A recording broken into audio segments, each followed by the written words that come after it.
We are currently sitting in the First Baptist in Lebanon, Indiana. This building hasn't been utilized in quite some time.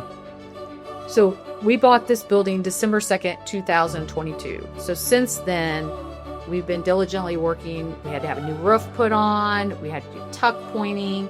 Bought a truck, bought equipment, and we were just, we were just all in. Our kids worked with us. It was all hands-on. We did the work. When we partnered up, they had told me that the Lord had told them to help me, to push me forward in my ministry.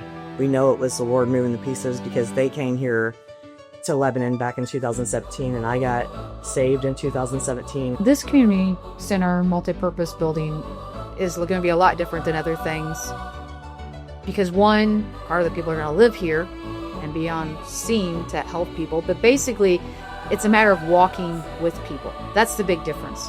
We're going to be walking with people because we're going to have resources in here. Brother and Sister Check do tons of resources. God had told me after I started going back there and mentoring the ladies, God had told me to start a ministry. And I was like, God, I wouldn't even know what to call it. All I'm doing is checking on my sisters. And he was like, call it Sister Check. And I was like, okay, that's perfect. Well, I'll be honest with you. This is us. We're all in. We're all in for the Lord. He tells us to move left, we're going to move left. Move right, we move right. When he says to do something, we're going to do it. All in. You can't, we're not on the fence. We're on the all inside. And our goal is not to charge people.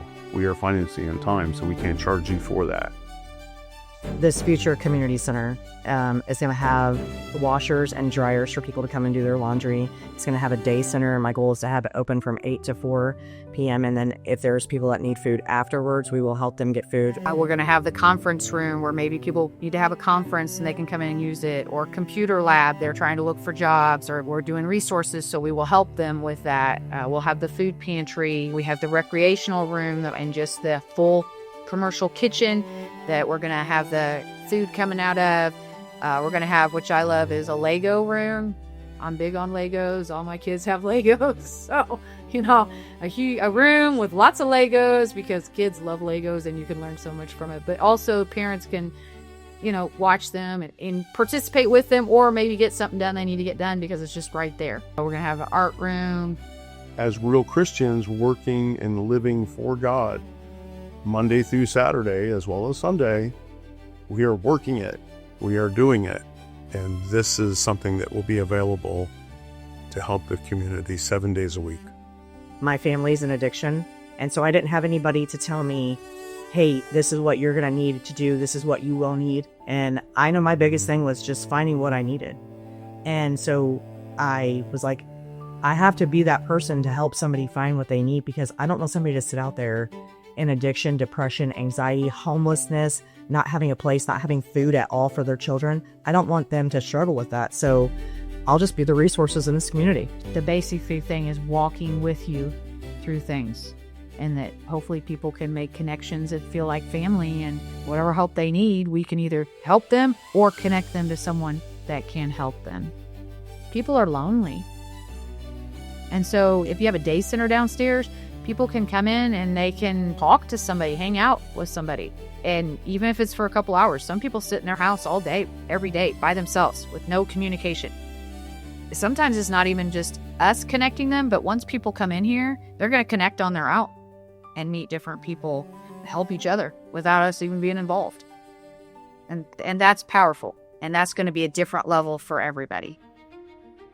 It's because that's why we don't serve just one entity of people. It's all walks of life, because we're all at different levels and we all need help with different things. It's not just for Christians, it's for everybody in the community to come here. We are not judgmental at all. We all fall short, every single one of us.